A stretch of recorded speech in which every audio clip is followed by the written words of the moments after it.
Catherine Zeta-Jones is more than a celebrated actress. She is Hollywood nobility, a luminous flame that has burned through even its darkest tempests. From the first moment she appeared, audiences were captivated by her old-world elegance, her queenly grace, and a magnetic presence that seemed to set the screen itself alight. Her turn as Velma Kelly in Chicago didn't just entertain, it redefined power and allure for an entire generation. We recall the crimson lips, the precision of her every move, the fierce glint in her eyes. Yet behind the applause and dazzling lights was a woman waging private wars, smiling through storms, bleeding in silence, carrying wounds that never quite closed. This is not merely the story of a star. It is a haunting chronicle of resilience, love, and survival against impossible odds. For those who have ever been moved by Catherine, consider this a standing ovation for a life lived in defiance of defeat. You may be a fan, someone who has admired her beauty, her talent, her unforgettable roles. You might think you know her story, the first film she starred in, the character that made you fall in love with her. But what if I told you her very first battle had nothing to do with cameras or applause? It didn't unfold under stage lights, but beneath the cold glare of an operating room. Just below Catherine Zeta-Jones's chin lies a faint scar, almost invisible after decades of red carpet glamour. Yet behind that tiny mark is a story more haunting than most of Hollywood will ever know. Before the flashes and the Oscar gold, she was a little girl in Swansea, Wales, struggling for breath. A severe viral infection nearly claimed her life. And in a desperate race against time, doctors performed an emergency tracheotomy. That scar became her earliest badge of survival, the first in a lifetime of hidden battles. The mark never vanished. It simply learned to disappear beneath makeup, poise, and the glamorous image the world would come to know. Born on September 25, 1969, to a working-class family, Catherine was raised by a father who ran a modest bakery and a mother who sewed garments with quiet determination. Their life was simple: narrow streets, early mornings, practical clothes. Yet Catherine carried within her a spark that refused to be ordinary.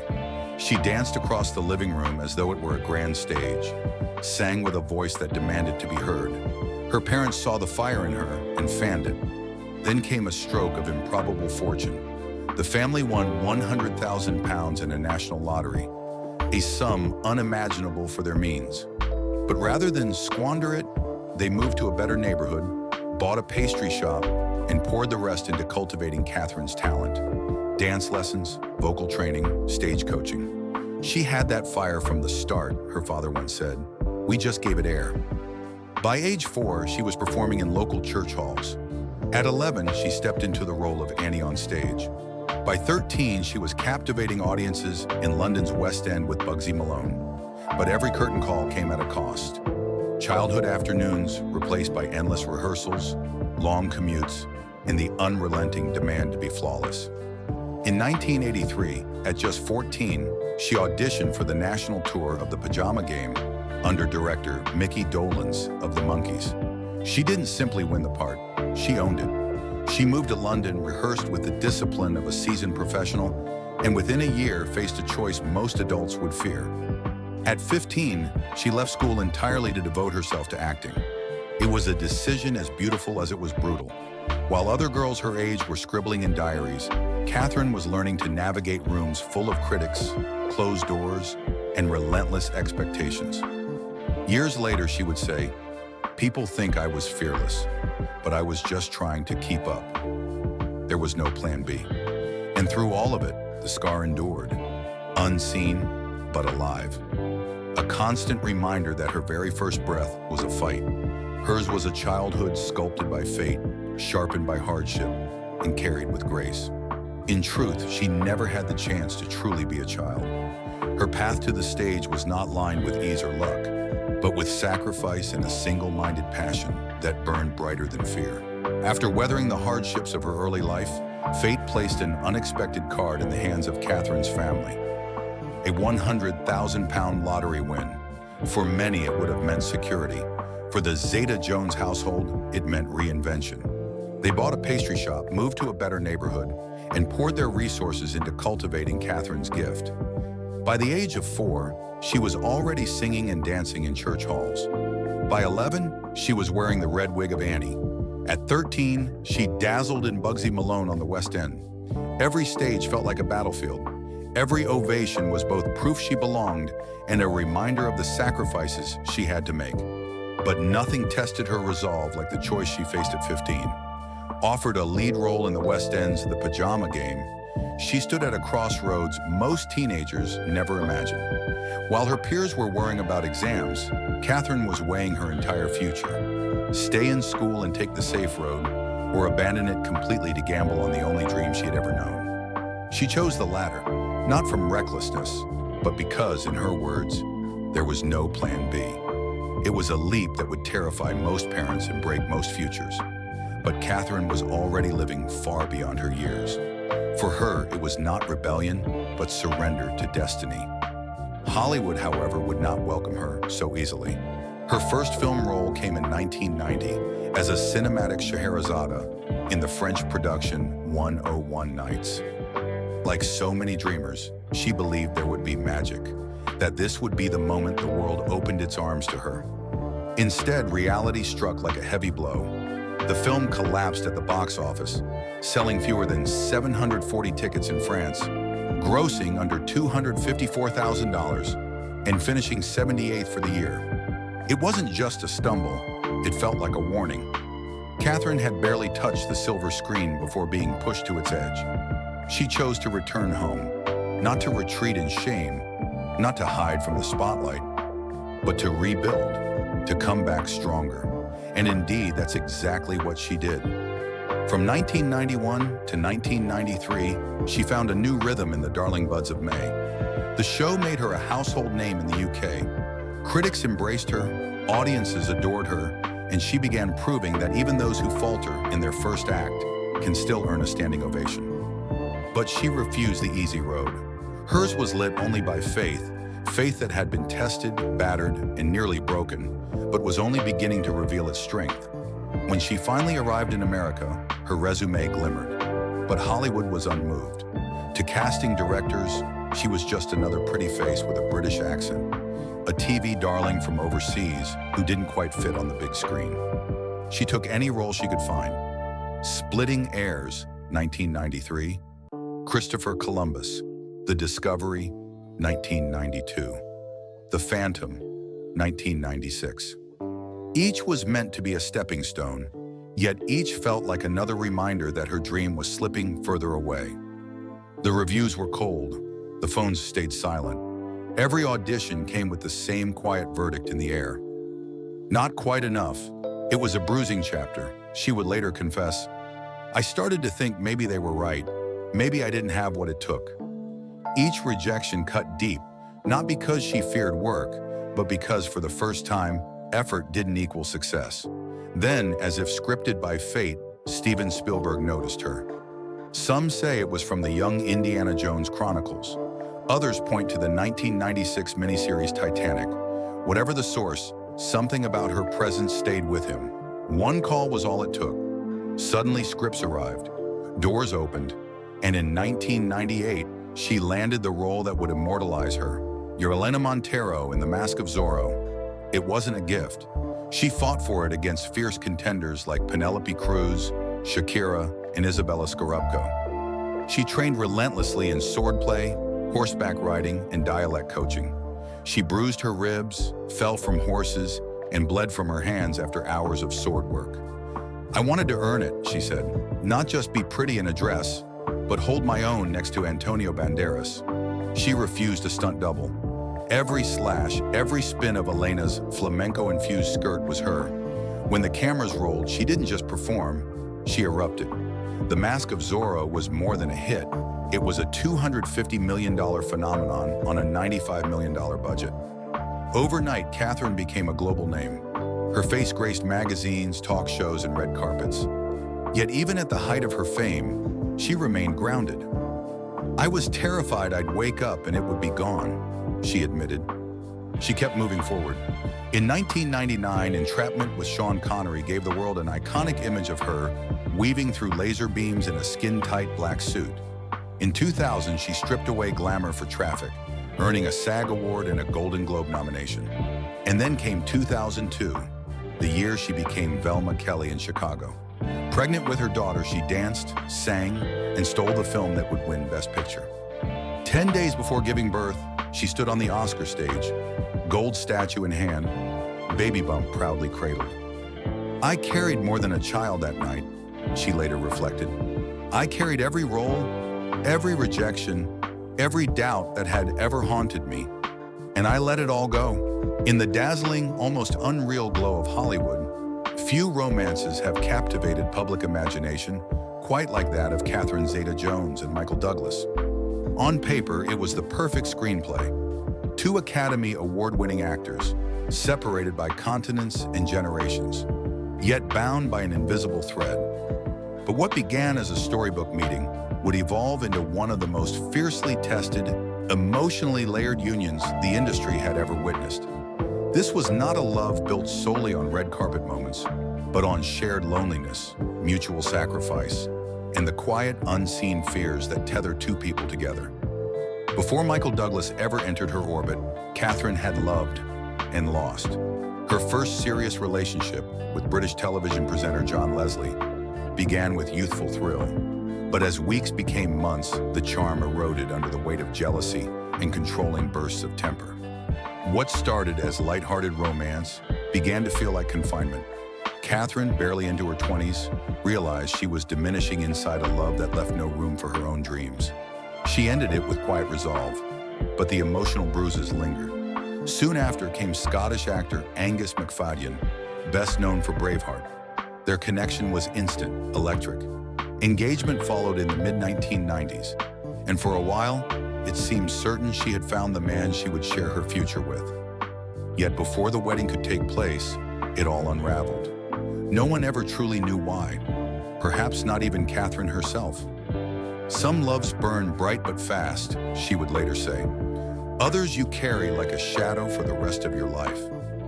Then in 1998, under the soft seaside lights of the Deauville Film Festival in France, destiny stepped in. Michael Douglas, already a two-time Oscar winner, the son of a Hollywood legend, a man whose name carried decades of cinematic weight, met Catherine, fresh from her breakout triumph in The Mask of Zorro. She was 28, glowing with the thrill of a career on the rise. He was 53, seasoned, his fame as familiar as his face. 25 years apart, yet their paths collided as if two separate novels had converged into a single final chapter. Introduced through mutual friends, they quickly discovered they shared the same birthday, September 25th. But their first real exchange was far from romantic. Michael approached her and, without preamble, declared, "You're going to be the mother of my children." Catherine, startled, found it more presumptuous than charming. She offered a polite smile, excused herself, and mentally closed the book on their encounter. Except the book wasn't closed. Days later, while filming Entrapment in Scotland, she received a bouquet of roses with a handwritten note from Michael. A mix of humor, apology, and sincerity. It was enough to spark curiosity. Phone calls followed. Brief exchanges stretched into hours-long conversations. For 9 months, they spoke across time zones about family, childhood memories, personal fears, and the parts of themselves rarely shown to the public. Catherine hadn't set out to fall for a man 25 years older, but over time the icon disappeared, replaced by the one voice that made her feel seen. On New Year's Eve, 1999, the two found themselves in Aspen, both laid low by the flu, wrapped in blankets. Michael, without fanfare, pulled out a vintage 10-carat diamond ring. Tissues on the nightstand, tea cooling beside them, she said yes without hesitation. It wasn't glamorous, but it was theirs. When she discovered soon after that she was pregnant, the joy multiplied. On November 18, 2000, Catherine Zeta-Jones and Michael Douglas were married in a $1.5 million ceremony at the Plaza Hotel in New York. She wore a custom Christian Lacroix gown. He wore a proud, almost boyish smile. Their 3-month-old son, Dylan, was cradled in Michael's arms. Guests included Hollywood royalty, Tom Hanks, Steven Spielberg, Jennifer Aniston, Sharon Stone. Yet beneath the grandeur was a woman who had fought long and hard to trust love again. The wedding became a media spectacle. Exclusive photo rights sold to OK magazine for $1 million. Still, paparazzi from Hello magazine managed to capture and publish unauthorized shots. Catherine and Michael sued, but years later the ruling deemed the intrusion minimal harm. The verdict felt hollow. Her dream wedding, once a sanctuary, had been breached. For the first time, she understood the full weight of being a celebrity wife and the vulnerability it brought. Motherhood transformed her. Dylan arrived in 2000, followed by daughter Karis in 2003. Determined to shield their children from relentless Hollywood scrutiny, the family relocated to Bermuda, where Michael had deep roots. For 6 years, they lived in peaceful retreat, trading premieres for school runs and scripts for sunlit mornings. "It was the first time in my life I didn't hear the word action for months, and I loved it," she said. But even paradise could not silence the whispers. The constant questions about whether their marriage was real, whether it could last, whether she was too young, too ambitious, too visible. Some nights Catherine would look at Michael sleeping beside her and quietly wonder, "Am I enough for this life? Is he enough for me?" Through gossip, headlines, and the storms that would follow, Catherine anchored herself to a single truth: the choice to stay. "Love is not about perfection," she once reflected. "It's about endurance and forgiveness, and waking up the next day still choosing each other." For Catherine Zeta-Jones, the true wedding was never the one gilded with crystal chandeliers and celebrity applause. It was in the mornings after, in the decisions made in silence, in the small acts of loyalty that never made the papers. Her love story was not flawless, but it was unshakably real. And for a girl from Swansea who began with nothing but a stage, a voice, and a scar, that was everything. It's so easy to romanticize stardom, to imagine a life forever bathed in golden light, wrapped in designer gowns and greeted by applause that never fades. But when the lights dim and the crowds disperse, what remains is often a shattering silence. For Catherine Zeta-Jones, that silence became deafening. In the years after her meteoric rise to Hollywood royalty, peace did not arrive. Instead, an aching loneliness and a slow unraveling began to shadow her every step. After the birth of her daughter Karis in 2003, she and Michael sought refuge far from the flashing cameras, moving to Bermuda in search of tranquility. On the surface, it was paradise, with endless blue skies, warm ocean breezes, and the soothing rhythm of waves. But beneath that postcard-perfect life, a silent storm raged. Catherine began to feel an unshakable heaviness. Severe mood swings would strike without warning. Days of energy were followed by crushing fatigue, moments when even getting out of bed felt impossible. She perfected the art of the public smile, masking a spirit quietly buckling under relentless pressure. "I had to smile at premieres while I was falling apart inside," she would later admit, words heavy with raw vulnerability. The quiet thunder of a diagnosis finally came: bipolar II disorder. But instead of relief, she felt the suffocating weight of stigma. In an industry obsessed with perfection, she feared the whispers, the sideways glances, the pity she could not bear. So she endured in silence, mothering, acting, posing, performing, doing everything the world expected, but nothing that allowed her to truly be herself. Michael, too, was carrying his own pain. In 2009, his eldest son, Cameron, was arrested and sentenced to federal prison for drug offenses. The headlines were merciless. Catherine, already fragile, was forced to comfort a devastated husband while shielding her own children from the harsh glare of public judgment. Then in 2010 came the blow that nearly broke her: Michael's stage 4 throat cancer diagnosis. Hospital corridors became her second home, their cold light reflecting off the thin blankets that barely covered the man she loved. She sat through endless hours of brutal chemotherapy, holding his hand as if her grip could anchor him to life. He had once been her unshakable protector. Now he trembled, too weak to speak, his eyes clouded with fear. And as if fate had not tested them enough, another storm erupted. In a candid interview, Michael linked his cancer to HPV, a sexually transmitted virus. the media pounced with ruthless hunger. Overnight, their fight for survival was buried under a tidal wave of gossip, speculation, and piercing humiliation. Friends said Catherine felt exposed, betrayed, as if the last shred of her privacy had been sold to the highest bidder. By 2011, the weight was unbearable. Catherine checked herself into a mental health facility in Connecticut. She did it quietly, seeking not attention, but survival. When the news leaked, she made a choice.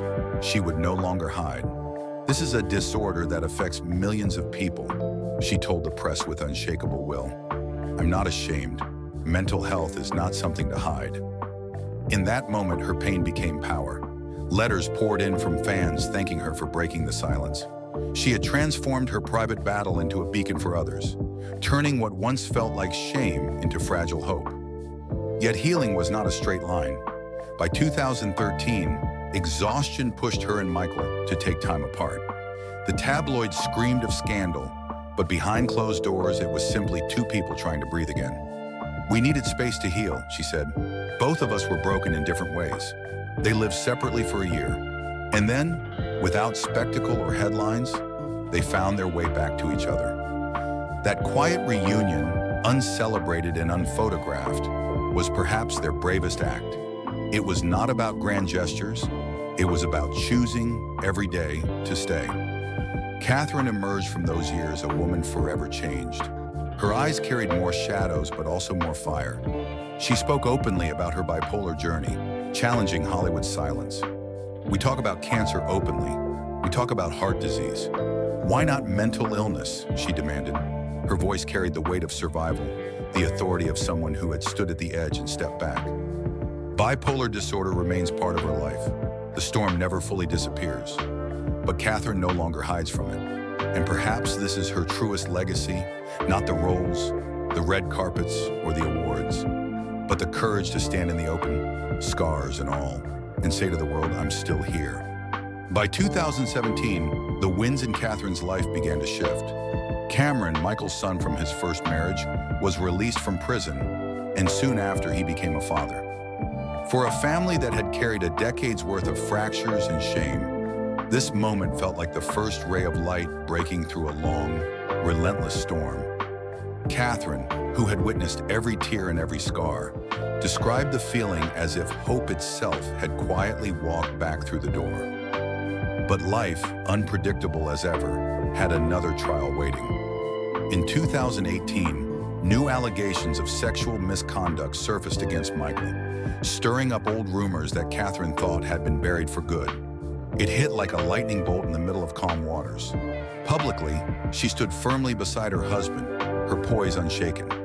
Privately, friends say her heart ached in ways she could not easily name. At 49, she no longer had the energy to pretend every day was perfect. "I didn't sign up for perfect," she would later admit. "I signed up for love, and love means you stand still in the chaos." Though the investigation faded into nothing, the wounds remained. Yet somehow they endured. By 2020, life at home changed again. Dylan and Karis left for college, and Catherine stepped into what she called our third act. She was 51, looking into the mirror and seeing not the woman defined by red carpets or film credits, but someone who had learned the art of quiet resilience. The house grew quieter, yet never felt empty. Mornings began slower, with sunlight spilling across the kitchen table. Conversations stretched into hours, meandering between memories and dreams. They traveled not for publicity, but for the joy of discovery. They cooked together, shared wine, and laughed over burned dinners. One friend recalled walking into their living room and seeing them barefoot, swaying gently to an old jazz record. "It wasn't glamorous," she said softly. "It was peace." In a rare interview from that year, Catherine reflected with a calm certainty, "I've been many things: daughter, wife, mother, star. But now I just want to be still. I want to be whole." For her, peace wasn't the absence of storms, but the grace to keep dancing through them, hand in hand with the person who had weathered them by her side. Today, Catherine moves between their breathtaking $33 million villa in Mallorca, Spain, and their Manhattan apartment overlooking Central Park. The Spanish estate is more than just a home, it's a sanctuary. Olive trees frame the horizon, the air smells faintly of the sea, and centuries-old stone walls seem to absorb the quiet. Here she feels closer to the earth and closer to herself. Even as the headlines grow quieter, her presence remains magnetic. In 2022, she captivated a whole new audience in Netflix's Wednesday, stepping into the role of Morticia Addams with that signature blend of elegance and shadowed mystery. Reinvention for Catherine isn't a challenge. It's a craft she's mastered. She may not appear on every red carpet now, but when she does, the world still stops to look. Away from the film sets and studio lights, Catherine has quietly built a second empire, one born not of scripts and stage cues, but of texture, scent, and her own vision of timeless beauty. Her lifestyle brand, Zeta-Jones, offers home decor, luxury bedding, cosmetics, and fashion, each piece reflecting her taste for elegance that feels lived in, not just displayed. Endorsements and partnerships have brought in more than $20 million, but her worth, now estimated at $150 million, has never been measured by numbers alone.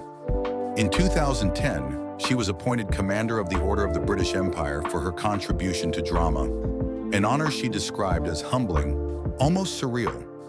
But when asked about it, she said, "A beautiful home is only beautiful if it holds peace," a sentiment that sums up everything she has fought for. Her marriage, once strained to its breaking point, now rests on deeper understanding. She and Michael, born on the same day 25 years apart, have found a rhythm that allows space for both freedom and connection. Sometimes both partners need their own sky to see the same stars, she once mused. They live part of the year apart, yet still call each other home. Her role as a mother remains at the core of her life. Dylan and Karis, now in college, are carving their own paths, but Catherine's presence is constant. Her Instagram offers glimpses into this quieter chapter. Dinners at the family table, board game nights, lazy mornings with jazz humming in the background. These are the snapshots of a life rebuilt, not for show, but for living. Her battle with bipolar II disorder still lingers, a shadow she has learned to live alongside. She keeps a disciplined wellness routine, yoga, meditation, a macrobiotic diet. "It's not about chasing youth," she said at 50. "It's about honoring survival." Her beauty is now the kind that comes from self-respect, not surgery. Even as she tends to her present, she's thinking ahead. Trusts, wills, legacy projects. Whispers of plans for her family and for the arts in Wales speak to her desire to leave something enduring. She mentors young actors quietly, offering scholarships and advice without fanfare. When asked what she fears most now, she answered simply, "Wasting time. That's the only thing I don't have an endless supply of anymore." Her story carries its share of shadows, whispers about her marriage, moments of public collapse, the weight of stigma around mental illness. Yet she wears them with the posture of a seasoned dancer, strong spine, soft eyes. She no longer feels the need to prove anything. She lives instead with intention and grace. Perhaps the most unforgettable image of Catherine isn't from a film at all, but from a candid photograph. Standing barefoot on a balcony, hair tousled, linen robe loose, coffee in hand, the morning sun catching her cheek. No makeup, no performance. Just a woman who has survived, who still stands, and who still shines. From a young girl in Swansea clutching a lottery ticket of a dream, to an Oscar winner beneath the golden lights, to a survivor who has danced through every storm, Catherine Zeta-Jones's life has never been about luck.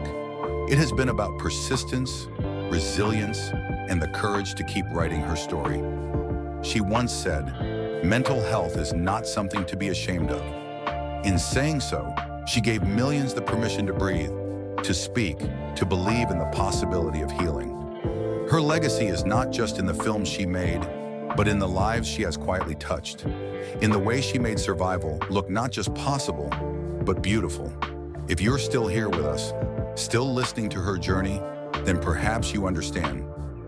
Survival is not the absence of pain, but the decision to live fully despite it. And Catherine, more than anyone, has proven that truth. Picture this. The lights fade, The curtain falls, and she walks away from the stage, barefoot, stepping into the glow of a golden sunset. There is no applause now, only the quiet sound of the ocean, the warmth of the wind, and the peace of a woman who has made it through. Fade to black.